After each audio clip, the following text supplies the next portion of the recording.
My name is Ryan. I'm an emergency medicine clinical pharmacist here at Freighter, as well as on my off weeks I work in the poison center as a poison specialist. So in both of my roles I have the opportunity to see acutely intoxicated patients and help manage their initial presentations. And kind of uniquely in my poison center role, I'm often contacted by providers who are encountering substances that they're less familiar with. So we see some of the more esoteric illicit substances that are going around. I'm really happy to be here today. Thank you for having me to talk about this topic. Definitely one of the more interesting subjects to talk about. And you can definitely go down some rabbit holes when you're researching these things online. I'm sure I'm on a number of lists now based on my Google search history from the last few weeks. But I have nothing to disclose in regards to this presentation. I do not own any stock in Los Pollos Hermanos. If you're not a Breaking Bad fan, please ignore this terrible joke.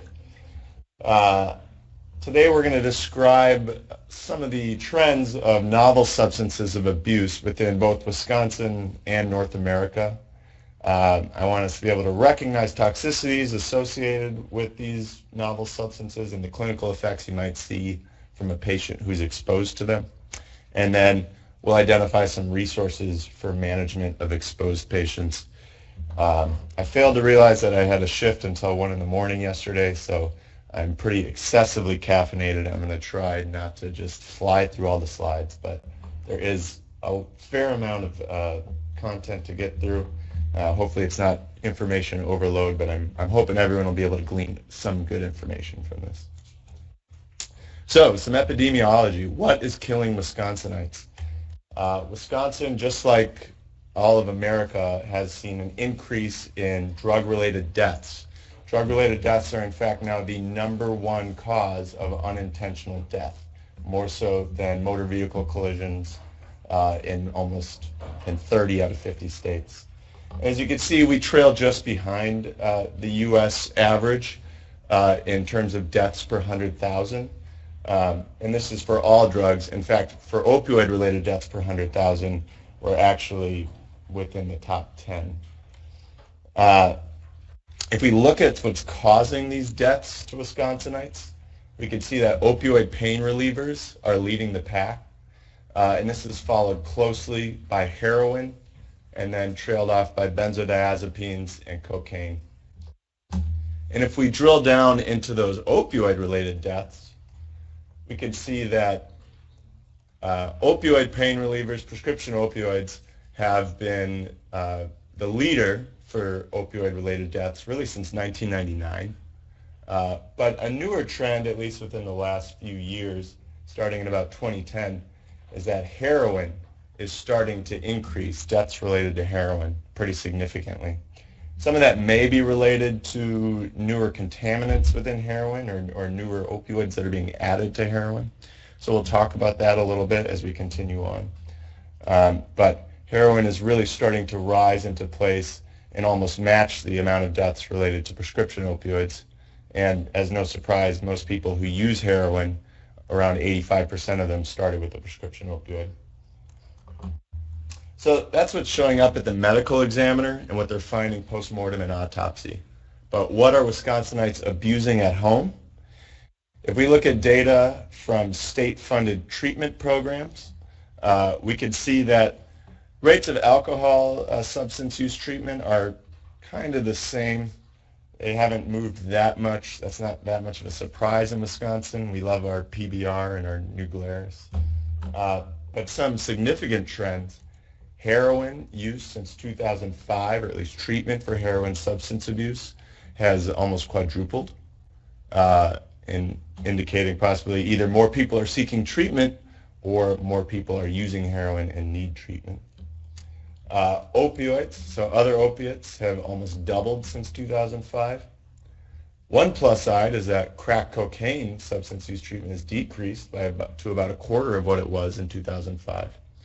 Marijuana stayed about the same, and then this sort of nebulous category of all other drugs, which could include, stimulants and poppers, all these things, is increasing a little bit. They don't specifically list methamphetamine in here, but methamphetamine use is also on the rise quite a bit. So since 2010, the amount of people seeking substance abuse treatment for methamphetamine has doubled. And we don't see a lot of that in Milwaukee necessarily.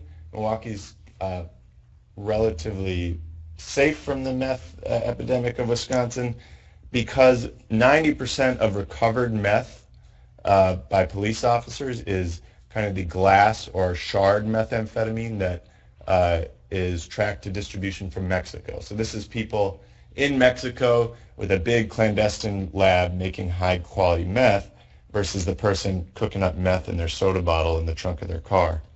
And that meth from Mexico is trafficked through Minneapolis and St. Paul.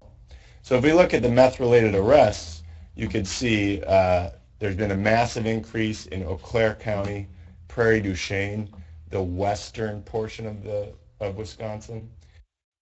And if you look at meth-related OWIs, assuming if you have a high user population, you're going to have a higher incidence of identifying OWIs or meth OWIs. You can see they're located primarily in the western and somewhat northern part of the state. Milwaukee has some, but not as much as most of the other parts of the state. So meth, yes, a problem in Wisconsin and increasing, but we're kind of safer here in Milwaukee. So that's what people are using at home, or at least what the cops are finding and what people are showing up to substance use treatment facilities for. But what are we seeing as acute care providers? So this is data from the National Poison Data System, which is a database that every poison center in the United States reports to. And this is specifically the number of times poison centers were contacted about a patient in the hospital being treated for acute intoxication from one of these substances. So we can see here, leading the pack, we have benzodiazepines, almost 20,000 acute care hospitalizations in 2016. Benzodiazepines are a very common co-ingestion with other substances of abuse, and they're also a common co-ingestion in suicidal ideation, which is also often when poison centers are contacted. Following that are prescription opioids. So we're seeing less hospitalizations, but definitely more deaths. And in Wisconsin, for every opioid death you see, there's roughly 6 acute care hospitalizations for it. So the deaths are sort of just the tip of the iceberg.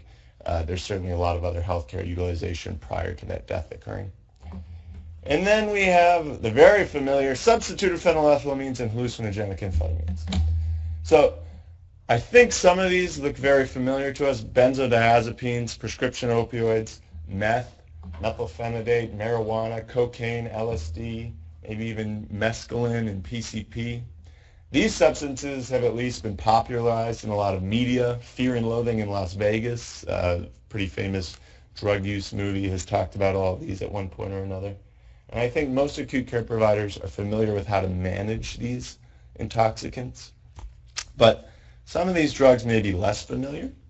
So substituted phenylethylamines and hallucinogenic amphetamines are accounting, they're number 3 for acute care hospitalizations, and certainly some unfamiliar lingo there. Some of the new things in heroin that are going around: synthetic cannabinoids, Loperamide, which is an antidiarrheal medicine. There's quite a few things on here that maybe people haven't seen before. So I don't want to cover too many topics that aren't going to add additional information for you. So for a lot of this talk, I'm hoping to focus on these newer, less familiar substances and shed some light on what kind of effects you might see and possibly some treatment pearls for them. So the overview, we're going to be talking about stimulants and phenylethylamines, then tryptamines, we'll cover some legal highs, and then we'll talk about some new things in opioids. And then afterwards, I'm hoping to take questions, but this is a lot to get through. So, because the body did not develop receptors to be occupied by drugs, it developed receptors to be occupied by neurotransmitters. Some people find it easier if you can look at the structure of the drug and relate it to the structure of the neurotransmitter. It provides you a scaffold to understand how the drug might work. I also understand a lot of people hate medicinal and organic chemistry, so there will be some structures. Please feel free to ignore them. It will not affect anything within this, but it does help some people remember. So, stimulant structures, very briefly.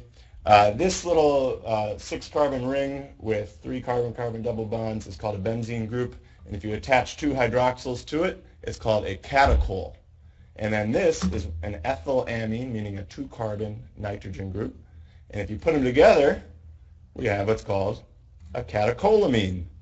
And the catecholamines are our fight or flight neurotransmitters. They're responsible for the sympathetic response, the run away from that bear, get in that tree, live another day. So this one in particular is dopamine. If I add on a hydroxyl group to one of these carbons, I get epinephrine. If I methylate that epinephrine, I get norepinephrine. And if I cleave one of those hydroxyl groups, I get not an endogenous neurotransmitter, but a vasoconstrictor we use often, known as phenylephrine.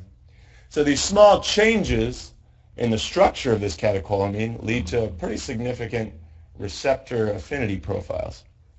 And those changes can also be applied to drugs. So this benzene ring, 6-carbon ring, carbon-carbon double bonds, if I attach an amine group to that benzene, I get what's called a phenylethylamine. And you can see how this looks very similar to our catechols, right? Just like our fight or flight neurotransmitters. Now, a very famous phenylethylamine would be amphetamine. Just add a little methyl group there. This was abused by the Nazis in World War II, sometimes given to kids for ADHD. Another drug that's pretty famous, another phenylethylamine, we have methamphetamine. So you just methylate that nitrogen group and you get a significantly less polar substance that can cross the blood-brain barrier much easier.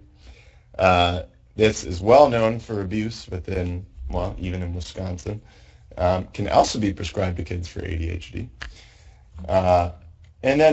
But what we're missing here are those 2 hydroxyl groups, that makes this a catechol. But you can add on similar things. So this is called a methylene deoxy group, this sort of ester. So if I add this on, it looks a lot more like the catechol structure, and this would be called methylene deoxy amphetamine on the left there, and methylene deoxy methamphetamine on the right there. And these are the common constituents of ecstasy or Molly or some, MDMA, which a lot of people buy as pure ecstasy. So these are examples of phenylethylamines. And phenylethylamines were largely popularized by a man named Alexander Shulgin. He was a PhD biochemist in the 40s through really 2000s. And he got a license from the DEA. He got a Schedule I license to operate a lab in his backyard. He funded this lab from a biodegradable pesticide that he made and sold off to Merck or Pfizer. But in this lab, he synthesized and subsequently ingested and wrote about hundreds of different phenylethylamines, all based largely off the structure of mescaline. So here you can see mescaline. We have our benzene ring core and our ethylamine. And then you can see we have these 2 esters here that kind of looks a little bit like a catecholamine. It just has an additional ester there. So mescaline is an hallucinogenic phenylethylamine that's found in the peyote cactus. And he was given this in college. He found out that he liked this effect a lot, and then he got permission from the DEA to start making all these drugs. He did not tell them that he was writing a manifesto about them. And that book that he wrote is called Phenylethylamines I Have Known and Loved, or PICAL. You can buy this book online for about $400 on eBay. So the DEA started raiding all these clandestine labs throughout the U.S., and they find this book, PICAL, sitting in the corner of all these labs, and they're saying, hey, wait a minute, I noticed the author on here has a DEA license, a Schedule I license to be making all these drugs. So in 1994, the DEA raided Alexander Shulgin's lab, and he was fined about $25,000, because technically everything he was doing was illegal. He was fined for having some samples that people were sending him for testing that were Schedule I drugs. and they kind of took his license away and shut him down. But within this book, PiCal, he describes the synthesis of multiple drugs. Firstly, MDMA, and Shulgin is widely popularized or widely attributed to popularizing the use of MDMA among psychotherapists in the 80s. And then these compounds called 2C and DO compounds that people might not be very familiar with. So 2C blank and DO blank. 2C stands for 2 carbons away from your benzene group, and DO stands for dimethoxy. But there's about 60 different substances, 2CB, 2CBen, 2CBN, 2CI, whatever letter you want to throw after it. There's probably a 2C for it. And these are all based largely on mescaline, and you can see they really look similar to the structures of amphetamine and MDMA. 2CB and 25I NBOME are two of the more common ones that are abused within North America specifically.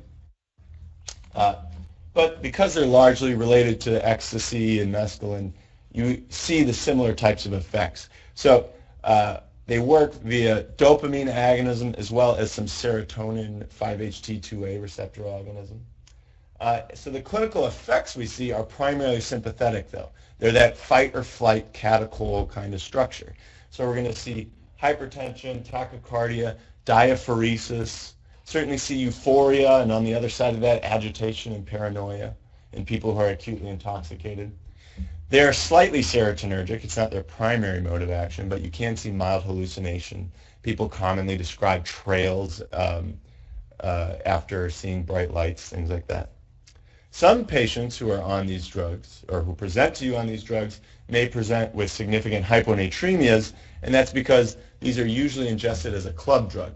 So as Terry Crews can demonstrate for us, they're going to be usually ingested over multiple days at a rave, not usually, but it's possible, and they're dancing and using all their lights, sweating profusely, and replacing it all with free water, and occasionally they come in with hypovolemic hyponatremia, or an exercise-induced hyponatremia. In human studies of at least 2CB, the peak effect is within 1 to 3 hours. Total duration of this drug is usually about 6 hours, but with the many different substituents that they can add on there, you can't really generalize it to all the possible 2Cs and MDMAs, because if they make one little change to the structure, it could have a different kinetic profile and last a little bit longer. So DOs and 2CX, people usually buy these on the dark web or as a research chemical.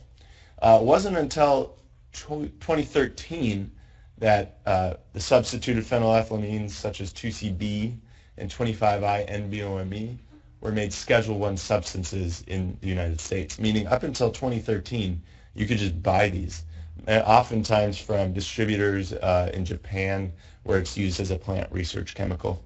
Canada didn't make it a Schedule I drug until 2016, so there was a pretty reliable avenue for attainment of these hallucinogenic and stimulant substances.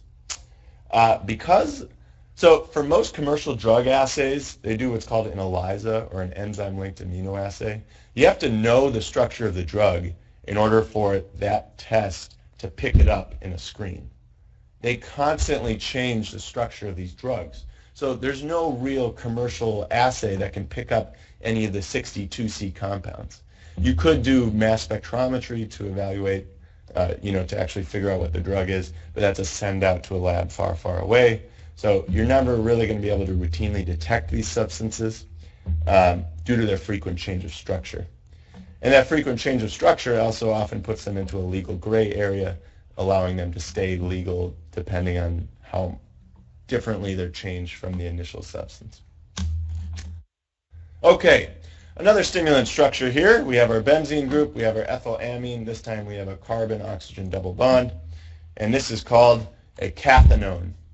One of the most famous cathinones, one that most people here are probably familiar with, would be bupropion, and this is a selective norepinephrine reuptake inhibitor. It has stimulating effects. You can't take it too late in the day or you're going to not sleep. It was actually taken off the market initially when it was prescribed at higher doses because it caused seizures. So definitely a highly stimulating drug. And two more cathinones that would be good to know about would be mephedrone and methylene deoxypyrovarilone, or MDPV for short. And these two are the reason why when I say bath salts, you think of a nice, relaxing night, killing your neighbor's goat and maybe eating somebody's face. So bath salts are what we call the synthetic cathinones. Cathinones are naturally found in the khat plant in East Africa, and they're used there, after a long day of work, they would have like khat hour where they'll chew on some khat leaves. But those leaves contain, relatively minuscule amounts of these cathinones, and there's no structurally modified cathinones in those leaves. But khat is a Schedule I plant in the United States, so you can't own that either. Synthetic cathinones are usually sold at head shops or on the dark web or, in the gas stations when they were legal. They're sold under names like Flocka or Ivory Wave or White Lightning. The clinical effects we tend to see from bath salts are that sympathetic toxidrome. It tends to be very pronounced, so hypertension, tachycardia, hallucination, but the paranoia and agitation tends to be really pronounced. I don't know what the volume is right now, so this could be, oh no, I guess we can't watch this. Okay, well, as you can see, the person in that video was pretty agitated in a cop car screaming on what was at the time a legal drug. So it tends to cause very severe agitation. The duration of these drugs, are smoked, they peak very quickly, and they can last anywhere from 3 to up to 24 hours. It depends on how long the patient was kind of binging on them, how many times they were redosing. Some of them are very short acting, but this is another one of those drugs where there's many changes to the structure, which can lead to many changes in the duration of action. Cathinone use, it started in the UK actually as a club drug, and methylone and MDPV are commonly found as contaminants within ecstasy that people are buying. And then right around 2011, there was maybe 300 calls to U.S. poison centers around cathinones, and then in 2012, there was about 3,000. So it really peaked between 2011 and 2012 in the United States after it came over from overseas.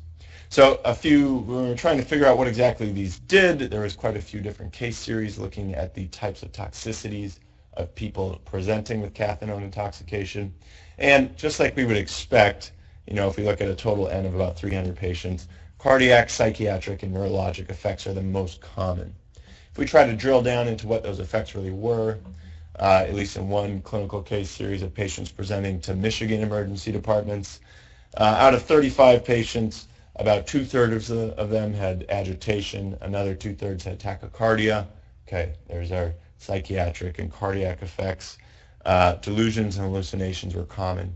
About half of these patients needed to be admitted for management of their agitation, and some of them had much more severe sequelae, so development of rhabdomyolysis, secondary to severe agitation, and death on arrival for some of these patients. So they can have pretty significant manifestations.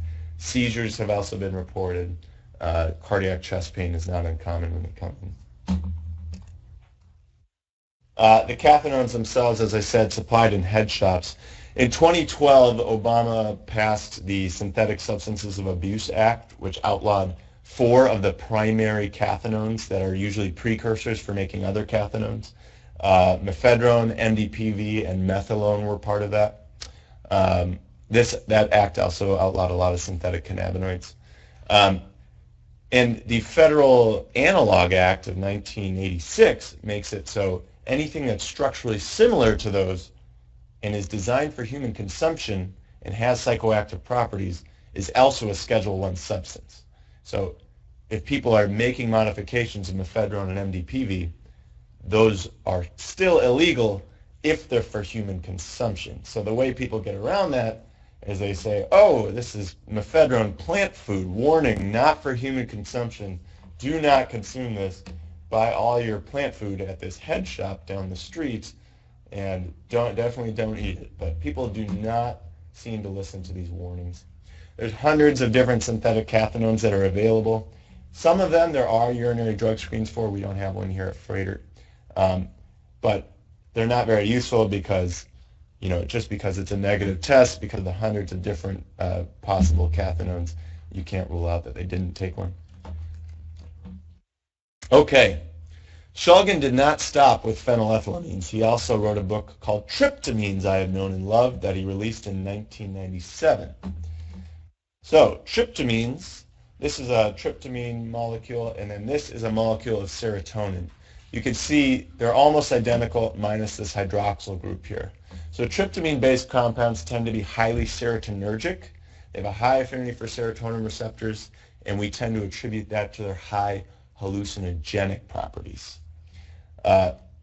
Here's some famous tryptamines. We have psilocybin, which is the prodrug to psilocybe found in hallucinogenic mushrooms. Lysergic acid diethylamide, LSD, a pretty widely known hallucinogen. And then another one called Dimethyl Tryptamine, which might be less familiar. So what do these two have in common? On the left, we have Terence McKenna, who was a popular psychologist in the 60s who promoted using hallucinogenic substances to find your spiritual self.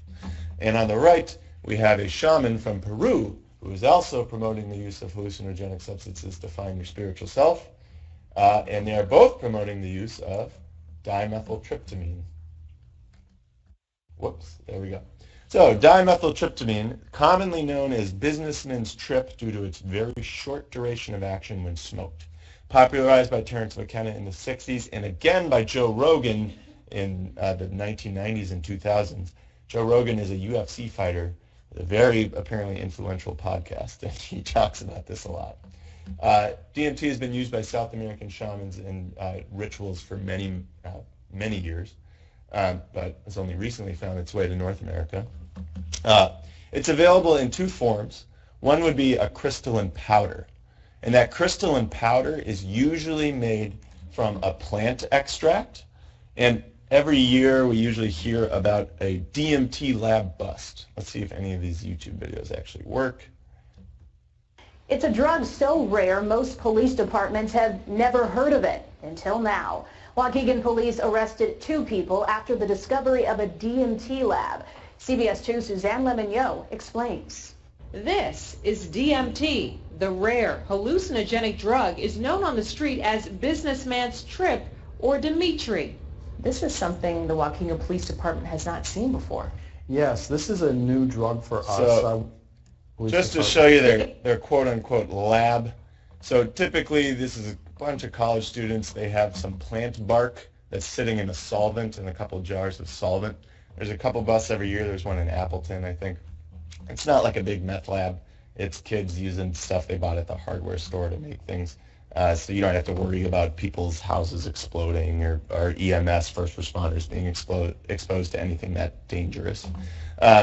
But that plant extract, they make this crystalline powder, and then that is usually smoked. The reason that it is smoked is that DMT, being so closely related to serotonin molecules, it's rapidly metabolized by monoamine oxidase. So it lasts about 15 to 20 minutes, and that's why they call it businessman's trip, because I guess people could do it at lunch. If you want to take it orally, they need to take it with an MAOI inhibitor. And this is what the shamans figured out a long time ago. So the most common oral form of DMT would be a tea called ayahuasca. And has anyone heard of ayahuasca before? Okay. So ayahuasca is the tea that they make in South America, and they combine 2 plants. One is called Banaxteropsis caapi, and that is a plant with natural MAOI inhibitors in it. And the other plant is Psychotoria viridis, and that has high amounts of DMT. They mix them together, and now you have an orally active version of DMT because it doesn't get metabolized by MAOI before it reaches central circulation. So what kind of effects do we see with DMT? Typically extreme visual hallucination, disorientation. Commonly, users report seeing entities like spiritual beings and aliens from other realms. Psychosis is certainly possible. Serotonin syndrome. So serotonin syndrome theoretically could happen with any of these agents. I had a patient recently who took ecstasy, and they had some pretty impressive inducible ankle clonus. So you can have it even with the phenethylamines. But it's actually pretty rare from single ingestion use of these tryptans. But with DMT, theoretically, there's a higher risk if they're taking ayahuasca because there's an MAOI in there as well, which can really predispose you. But we could see inducible clonus, agitation, diaphoresis. They're usually hypertonia, hypermobile, hyperreflexic, and hyperthermic. And then the other thing is we often see a lot of nausea and vomiting with these tryptans, especially DMT. And if you think about it, we use 5-HT2A receptor antagonists for nausea, Zofran. Well, if you agonize those receptors, you're certainly going to get some nausea. There's a ton of serotonin within the digestive nervous system.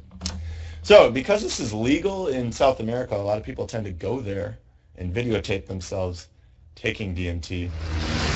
Let's see. So I think this is the documented trip of a couple of people put it on YouTube. Here you can see them taking the tea itself. Ooh, it's a little loud. Getting prepped for it. They're making the tea. They drink it. Later, they're puking their guts out. All the time. I really wanted to puke, but I just couldn't puke. You should get rid of. Sorry for these the noises stuff, at 8:30 in the morning. Being inside me. But then you can see so some disorientation. On the side of the heart. If you look at his eyes, significant mydriasis. There's also often nystagmus. Later, he talks about how he's seeing a giant owl protecting the entire hut he's in. So, entities are commonly reported. So, peak effect is, relatively rapid when smoked, and duration is 15 to 20 minutes. And if it's ingested, the peak is it lasts for about 4 to 8 hours because you have the MAOI with it. If you ingest it without an MAOI, you're unlikely to see an effect. It's usually supplied by home extractors, but people were able to buy ayahuasca kits online for quite a while. One enthusiastic customer said it's a one-way ticket to meeting the jaguar gods while puking. And you can buy, it was available even on Amazon for a while. Not routinely detected. If you want to look for it, you need to send it off to a reference lab. Some of it is naturally within your body too. So its presence doesn't necessarily mean intoxication. Okay, LSD, discovered in 1943 by Albert Hofmann while he was researching ergot alkaloids for medicinal value. He got a little bit of it on his hand, and while he was biking home, he thought he died. So ever since then, April 19th, the day he thought he died, has been known as Bicycle Day amongst the drug counterculture, widely overshadowed by its cousin 420, I believe. Something people don't know as much about would be LSA. This is an LSD analog, and it's naturally present within Hawaiian baby wood rose and morning glory seeds. So, kind of like DMT, college kids every couple of years will get to try to buy a bunch of these seeds, soak them in a solvent, usually in alcohol, and then they'll drink the seed concoction that they've made to try to hallucinate. The typical effects we see with LSD, visual and audio hallucinations, nystagmus, mydriasis. For all of these, you will also see a little bit of sympathetic activation. Even though we attribute the effects to 5-HT2A, they're actually what we call pleiotropic, and they have numerous receptor affinities. So you'd usually see a small amount of sympathetic activation too.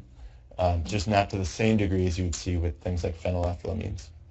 Time distortion, euphoria, nausea, vomiting. What you would think of if you had somebody hallucinating on acid. Usually sold either on the dark web as blotter paper, but it can be put on any number of substances as it's typically liquid. And LSA is usually a home extraction, somebody with a bunch of seeds. This is the first one that we've talked about that has a routine urinary drug assay, and that would be LSD. So I just mentioned that because for almost all of these substances, you're not really going to be able to see it in their urine or blood. It's going to be clinical history, and even that's not that reliable often. LSD and LSA are usually ingested. LSA, the seeds that contain LSA, most people are privy to this, and now they've started to put abuse deterrents on it. So sometimes if somebody comes in and they've ingested this, they might have pretty severe nausea and vomiting from these abuse deterrents they're putting on the seeds. Quickly, mescaline and psilocybin. Mescaline, as we know, is actually a phenethylamine and not a tryptan, but it's often classified as a hallucinogen. So it's from the peyote cactus, used in Native American rituals. Tends to last about 4 to 8 hours, not as significant hallucination or disorientation because it's not really a tryptan. Psilocybin, found in psilocybe mushroom species, there's a bunch of them. Occasionally, people will go looking for these mushrooms and accidentally get toxic amanita mushrooms that cause hepatic failure. So that's really the main concern, is that they got the wrong mushroom. But if they did get the right one, duration is usually 4 to 8 hours. If we look at the 5-HT2A receptor affinities of all these different drugs, just to give you an idea of their potencies, we can see LSD is by far the most potent. So this is the amount of drug needed to occupy 50% of the receptor.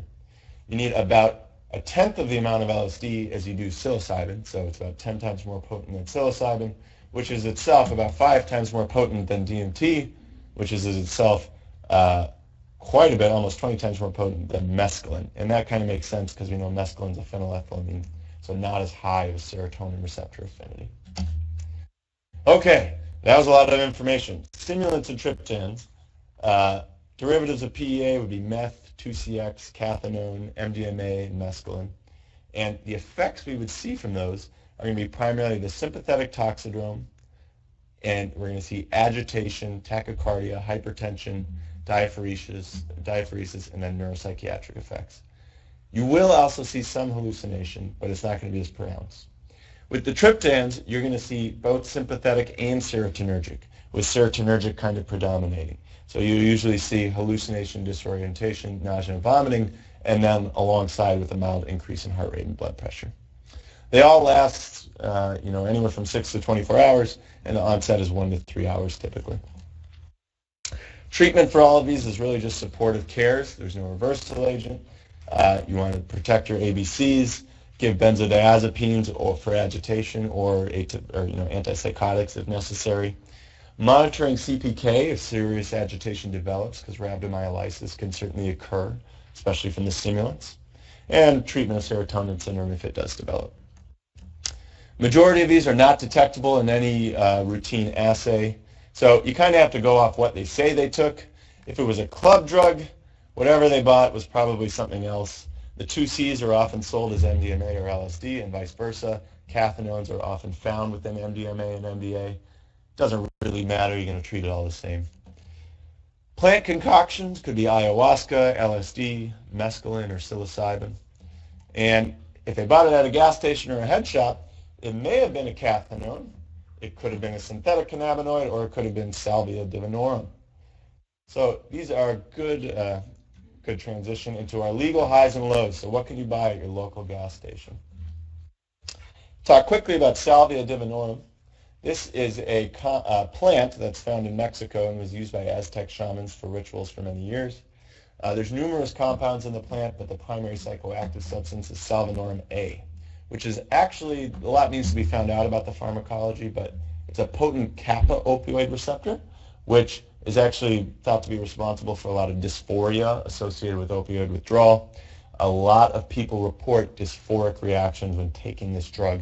The users seem to find it a not enjoyable high.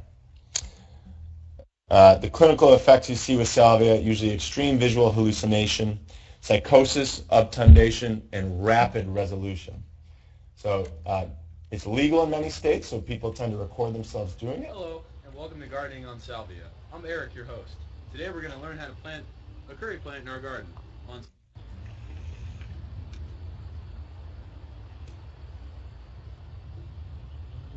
Now, you want to hold that in until your vision begins to vibrate. And then we're going to go ahead and dig our hole. Good rule of thumb. I found a nice So rapid onset of action, really within 60 seconds to a minute, and within a few minutes you get kind of disorientation, loss of some motor functions. But then within 3 minutes, he's back up on his feet. We had a really good trauma case that presented once where we had 3 patients who were driving in a car. They drove under a semi-truck, presented as a triple trauma, all with low mental status. One of them was intubated, a presumed traumatic brain injury. 15 minutes later, while we're working the other traumas, he pulls his tube out in the other bed. And nobody knew what was going on. He admits that they were smoking salvia, which is why they drove under the truck, and his low GCS was actually from the drugs and not from traumatic brain injury, which is good. So he self-extubated in the trauma bay, which is usually what we don't want to happen. Peak is in very quick duration, 5 to 15 minutes. Talk about it because it's legal in all these green states still. It's decriminalized in Wisconsin. You used to be able to buy it at head shops. It's now illegal to sell in Wisconsin. Route is usually smoked, sometimes ingested. Another drug here, Kratom. This is a South American plant that in South America they use for opioid withdrawal. It contains a compound known as metragenine, another drug where pharmacology needs to be elucidated a little more. But it shares some structural similarities to opioid scaffolds. At low doses, this drug gives a stimulant-like effect. At higher doses, you see the opioid toxidrome. So meiosis, apnea, lethargy. No overdose deaths have been reported from this. However, certainly even at the Wisconsin Poison Center, I've gotten calls regarding to kratom withdrawal. So this is legal in many states. In fact, the only states it's illegal in are these.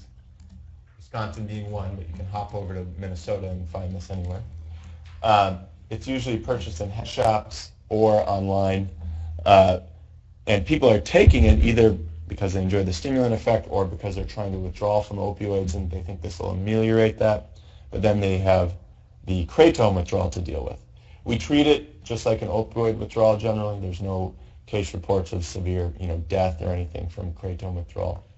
But it is something that acute care providers and primaries are starting to see more and have patients complain about. It's not regulated, obviously, like any FDA-regulated drug, so we're also starting to see certain outbreaks regarding contaminants. So just in April of this year, there was, and still going on, multi-state outbreaks of salmonella regarding kratom-containing products. Okay, on to the synthetic cannabinoids. Spice, or K2, is another word you might hear for this. There's quite a few different names for them. Scooby snacks is often what we hear. A brief history. Many different cannabinoids were looked at for for medical purposes by academia after THC was isolated in about 1960. So from 1960 to 2000, tons of papers surrounding synthesis of a large amount of psychoactive substances were put out. With the advent of the internet, those papers were distributed, and people began manufacturing these legally for production because they weren't Schedule I substances. In 2015, really 2012, the Synthetic Substance Abuse Act made illegal, I think, 26 or so of the synthetic cannabinoids that are known, but there's hundreds of them. So many still exist, and they just make small structural modifications to these synthetic cannabinoids to keep them in these legal gray areas and to make them avoidable by detection. Here's some examples of the synthetic cannabinoids. JWH stands for John W. Huffman, who is the original creator of this. They made this illegal with the Synthetic Substance Abuse Act. All they do is add on a little fluorine group, and all of a sudden you have a new substance, AM2201, that is not illegal. And there's many different substances. Just briefly, cannabinoid pharmacology. The CB1 receptor is in the brain. It's responsible for the neuro effects of marijuana. And the CB2 receptor is central and peripheral, but it's mainly responsible for anti-inflammatory and immune modulatory effects. And you can actually buy legally all throughout the U.S. CB2 receptor agonists that would be known as CBD oil, which is you can buy here in Wisconsin anywhere too. It's not psychoactive. So the primary psychoactive is CB1. There is an interplay between CB2 and CB1 where they kind of affect how the neurotransmitter modulation depending on whether they're both fully stimulated. But generally CB1 is the one we care about for neural effects. The body's endocannabinoid system is stimulated by anandamide. This is our endogenous cannabinoid. This is a full agonist at CB1 and a partial agonist at CB2. Our phytogenic cannabinoid, THC, which is one of about 60 compounds within the marijuana plant, partial agonist at CB1, partial agonist at CB2. And then we have our synthetic compounds, JWH18, and really all the synthetics, full agonists at CB1 and CB2, and their affinity for the CB1 receptor can be up to 800-fold that of THC. So we're talking about some heavy, lock-in, and highly stimulate that receptor kind of drugs. Cannabinoids are typically sold online or in head shops. They're a chemical sprayed onto a plant. It is not an herb, even though it's generally purchased as an herb. There's over 170 compounds, maybe 8 or so have routine urinary drug assays. If you want to detect them here at Freighter, you're going to end up sending it out to Pennsylvania or reference lab in Utah. They're generally smoked for their ingestion. The clinical effects that we see, it does share some with its phytogenic cousin, THC. So you'll see tachycardia, conjunctival injection, nystagmus, increased appetite, slurred speech. But then we have some more unique effects with synthetic exposures. So a lot of case series looking at the types of adverse effects that we see from people who are presenting with synthetic cannabinoid intoxication. We see agitation, toxic psychosis, coma is possible. We see non-neurologic effects like acute kidney injury and rhabdomyolysis. There's some very concerning and more severe sequelae that occur from intoxication with synthetics. So when we have somebody who's reporting they ingested a synthetic, you kind of have to expect the unexpected. You could see psychosis, prolonged agitation. We've had patients intubated in the ICU for up to 5 days due to agitation, either from intoxication or withdrawal is starting to be reported pretty frequently too. Seizures are often reported. There's numerous case series of these. Part of this may be due to the full CB2 receptor agonism. We see renal injury in multiple case series, and we also see case reports of pretty much any effect you can imagine. You can find a case report where synthetic cannabinoids caused it. So heart attacks, strokes, Takasubos, everything. Why is there this big difference? Well, part of it is that the dosing is not regulated at all, at least in THC, even though it's legal and we have super high quantity or super high percentage marijuana strains now, it's somewhat regulated. For the synthetics, this is an example of a synthetic lab bust. All these little spray bottles contain synthetic cannabinoids, and they're just spraying it willy-nilly onto these plants. These are not industrial chemists doing this. There's not a lot of control. So we don't know how much is going on one plant versus the other. You could get one with a massive dose and one with none. The other problem is the numerous substances and their varying receptor affinities, as well as durations of action. Some of them have half-lives of up to 5 days, so you can see severe and prolonged agitation, and with an affinity for CB1 of up to 800 times that of THC, you can imagine some pretty protracted agitation. And the other issue is contaminants. We really don't know where they're getting these plants from, and usually the people who are buying them don't know where they're getting the plants from. We're in the middle of a contaminant epidemic right now. Well, not epidemic, but we're having some issues in the Midwest. So if you've been watching the news, synthetic cannabinoids have been making people show up bleeding from their eyes and ears. And this is in Illinois, Wisconsin. It's been shown in other states in the Midwest as well. 156 cases, and this was last updated in June, confirmed of brodifacoum-contaminated synthetic cannabinoids. Brodifacoum is a superwarfarin. It causes severe vitamin K depleted coagulopathy and lasts for months at a time. I mean, the half-life is like 45 days. It's pretty impressive. So if people smoke this, 3 days later they show up in the ER with hematuria. They have an INR greater than 10. They have to get admitted for Kcentra and vitamin K, high-dose vitamin K treatment. Wisconsin's got 5 confirmed. We're still getting calls up to this week at the center about this. So if people are reporting spice use recently, it's not a bad idea to check a coag panel. Okay, sorry, we flew through that because we're running late on time here, but what's new with mu agonists? Quickly talk about the fentanyl analogs and gabapentinoids. Wisconsin fentanyl deaths are rising significantly. Between 2015 and 2016, they tripled, almost quadrupled. If we look at the amount of heroin-related overdoses that contain fentanyl, in Wisconsin, about a third of them did, and about 5 to 6% contain fentanyl analogs. So those analogs would be drugs called U47700, acetyl and phenanyl, fentanyl, and carfentanyl. The ones with the stars next to them are ones that have shown up here in Wisconsin. So actually fentanyl is really the most worrisome. It's the most potent. But if you look at acetyl and phenanyl, they're still quite potent, more potent than heroin or morphine. And U47700, also very potent. Carfentanyl is so potent it can be considered a weapon of mass destruction. It's a little bit terrifying. It is used to tranquilize elephants in veterinary practice, and you're not allowed to even touch it unless someone else is in the room with a thing of Narcan to jab you in case you get some on your fingers. So U47700 is actually not a fentanyl analog, but I bring it up because it was a legal opioid up until 2016 when it received federal Schedule I status.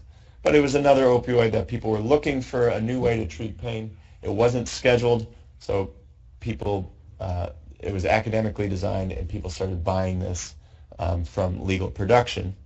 It's famous for killing 2 teenagers in Racine after they bought tablets with this in it and took them. Fentanyl and the analogs are usually produced legally in China and distributed to Mexico or directly to the U.S. Fentanyl analogs like furanol and acetylfentanyl were not illegal for a while. There had to be increased legislation to make them illegal. And they're very deadly, mainly because there's no dose regulation of how they're being applied to heroin. So a heroin user, and they're also increased in potency. So a heroin user who's usually using their gram a day, well, now they have some fentanyl on top of that. Even if it's only 100 mics of fentanyl, that's the addition of, a milligram of morphine or etc. So whatever their normal dose is, with the increased potency and unregulated dose, it certainly puts them at risk for excessive mu agonism. If you want to learn more about the fentanyl, there is an opioid symposium on June 20th, and I will be talking about the use of Narcan and its availability within our community. And we can talk more about the heroin-related deaths in Milwaukee. Quickly, gabapentinoids. We thought these were going to be a great save-all when we had to move away from using opioids for pain. Well, at least we can use gabapentin and pregabalin for certain neuropathic pains. But turns out that these also enhance the euphoria of opioids. So heroin abusers are taking these to get a stronger effect from heroin. And there's animal studies to demonstrate they also increase respiratory depression from opioids, and some epidemiologic studies that show if you prescribe a gabapentinoid to somebody who's on an opiate, their odds ratio of death increases, and if you prescribe them to a heroin user, their odds ratio of death increases very significantly. Because they're unscheduled, they're very commonly diverted and used by heroin users, so much so that up to 1/3 of deaths in Kentucky, heroin-related deaths, now have gabapentinoids isolated by the medical examiner. So I'm bringing this up because many states are starting to pursue scheduling these because they're so often used in overdose scenarios in patients who are abusing heroin, and it increases the risk of overdose significantly. So Kentucky and Ohio have started to take steps towards scheduling these, and we may see other states start to follow suit. Okay, fentanyl analogs, common adulterants, deadly due to high potency, no dose regulation, and then diversion of gabapentinoids are exacerbating the problem. You also see fentanyl and analogs in some counterfeit tablets, and Prince famously died after taking some counterfeit Vicodin from his doctor. Where his doctor got that, I don't know. Seems a little sketchy. But. Okay, I know we're out of time. This is my favorite one, so I got to talk about this. So on the left, we have methadone. This is a highly potent NMDA receptor antagonist and a highly potent mu receptor agonist. And on the right, we have meperidine. This is a opioid known to cause a lot of euphoria. It's taken off the market because it occasionally causes seizures at high doses. And this structure is half methadone and half meperidine. So I know it's probably all on your packets, but this is our over-the-counter Loperamide, a highly powerful opioid. Loperamide is a peripherally restricted opioid, because it does not get into the central nervous system due to a protein called P-glycoprotein. So loperamide wants into the brain. PGP is an efflux pump, and it pumps out loperamide very well. Loperamide is actually considered a prototypical drug you can use to measure PGP activity if you're doing PGP studies in like rats. You give loperamide, you carbon label it, and you can track how much of it remains out of the body because it's such a good substrate for PGP. But you can overwhelm that receptor. So if you give too much loperamide, PGP has only a set amount it can pump out, so you can overwhelm it by taking huge doses of loperamide to get into the brain. Or you can tie up PGP a little bit with an inhibitor. One over-the-counter example is omeprazole, and that will also allow loperamide to get into the brain. And when loperamide gets into the brain, guess what? You've got a methadone loperamide cocktail that you get to party with. So, poor man's methadone, loperamide, has started showing up quite a bit since 2010. So much so that it's now just under LSD in terms of acute care hospitalizations. And that's not counting deaths. The problem with this is that normal, healthy adults taking a 16 milligram dose will reach a level of about 1.2 nanograms per milliliter. People abusing this take anywhere from 40 to 200 tablets a day, and they're showing up with levels between 20 and 210 nanograms per milliliter, so hugely above the normal therapeutic range. At about 50 nanograms per milliliter, you get inhibition of the potassium channel responsible for repolarization of the heart. So just like methadone, you get QTc prolongation and the risk for torsades. So numerous case series of loperamide-induced torsades have shown up in the literature, and it's being reported more and more often. If you see a patient, this is actually what I'm trying to get some grant funding for, to look at new possible antidotes for the cardiac effects of loperamide. But if you see a patient reporting to you that they've been using loperamide for either opioid withdrawal or to get high, which is also very common, they usually are going to be taking huge quantities, and you might see the opioid toxidrome, but you absolutely should check a QTc, get an EKG, because oftentimes, even if they don't have a detectable loperamide level, we're still seeing QT prolongation days out beyond. The metabolite N-desmethylloperamide probably causes some QT prolongation as well. There's some potpourri. I wanted to talk about GHB and poppers, but definitely not time for that. So in summary, many different chemicals, new ones every month. Because they keep making these structural modifications, they can't be detected by standard routine screening, and they're often in legal gray areas, being sold in shops as not for human consumption. The patient history may or may not be reliable, but either way, the mainstay of therapy is supportive care treatment.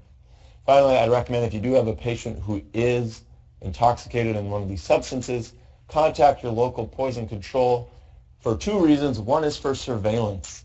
If there's a bad batch of ecstasy going around that's got a bunch of rat poison in it, if it's only at your hospital, that's great, but it's probably all over Wisconsin. So we work with the health department too, and help disseminate this information all throughout to every acute care provider in Wisconsin. And finally, we have 24-hour toxicologists on call at any time for consult who love to read about these drugs and talk about what they do to people. So there is also a website. I don't know if I'd go on a work computer, but arrowid.com. I had it listed in this presentation initially. I took it out. But that's also, it's where, or arrowid.org, it's where users generally self-report the effects they're having from these drugs. So it is somewhere you can go to maybe get an idea of what sorts of symptoms or clinical effects your patient might experience after they've reported what drug they've taken.